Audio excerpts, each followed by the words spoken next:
네, 오늘은 주일입니다. 주일은 안식일의 연장 속에 안식일의 의미를 가지고 우리가 지키게 되지요. 이 안식은 어디서부터 출발했을까? 창세기 2장 1절로 보면 하나님께서 엿새 동안 모든 만물을 창조하십니다. 그리고 일곱째 날에 쉬십니다. 이때 쉬셨다는 것이 안식입니다. 쉼, 그침, 멈춤. 쉬지 않으시는 하나님께서 과연 쉬고 있다는 것은 무슨 의미일까? 모든 만물을 완성하고 난 다음에 그들로 하여금 경배받으시며 흠양하시는 것입니다. 그러므로 안식일의 진정한 의미는 하나님의 안식으로부터 출발합니다. 우리는 주일날 섬기게 되면서 우리는 과연 주일에 안식하는가를 고민할 때가 많죠. 예배 끝나고 수많은 봉사와 섬김 가운데 분주하게 쫓아가다 보면 나중에 허탈감으로 남을 때가 많습니다. 모든 일정을 마치고 집으로 돌아가면 파김치가 되어서 도대체 안식은 어디 있는가? 사실 주일은 우리의 안식으로부터 출발하는 것이 아닙니다. 하나님의 안식으로 출발합니다. 모든 것을 창조하고 완성하신 하나님의 안식을 바라보는 것이 주일에 해야 할 일입니다. 안식일에 모든 것을 멈추고 일을 그만두고 다시 한번 모여서 주목하는 것은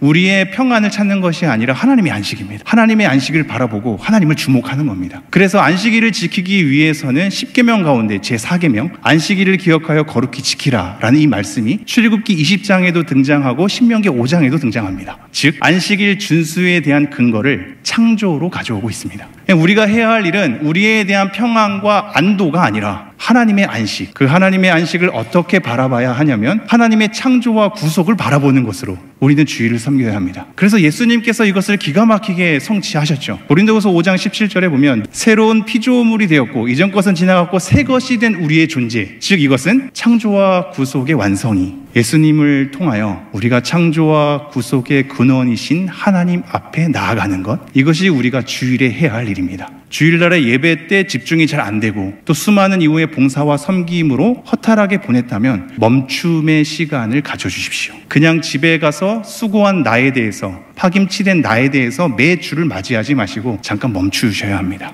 멈추고 하나님 앞에 서서 하나님의 창조와 구속을 바라보며 하나님의 안식을 바라보는 것으로 우리가 주일을 성수해야 할 것입니다. 그렇다면 오늘 말씀 1절의 본문을 다시 한번, 지금 창조와 구속이 두려워하지 말라라는 것 전후로 감싸고 있습니다. 창조하신 하나님, 구속하신 하나님을 주목하게 하는 겁니다. 그것이 우리로 하여금 두려워하지 말라고 언급하며 다가오신 하나님의 정체성이기 때문에 그렇습니다. 그렇게 안심하게 만드시는 하나님의 창조와 구속을 바라보게 하는 것이 이 말씀의 본연의 의도입니다. 두려워하지 말라, 내가 너와 함께함이라. 놀라지 말라, 나는 너의 하나님이 됨이라. 참으로 하나님의 의로운 강한 이 손으로 너를 붙들리라. 사사하게 두려워하지 말라. 요한복음 6장에 가서도 두려워 말라. 두려워서 마음이 무너진 그들에게 가다가 힘들어서 노년이 되어 기진맥진하면 업고 가시겠답니다.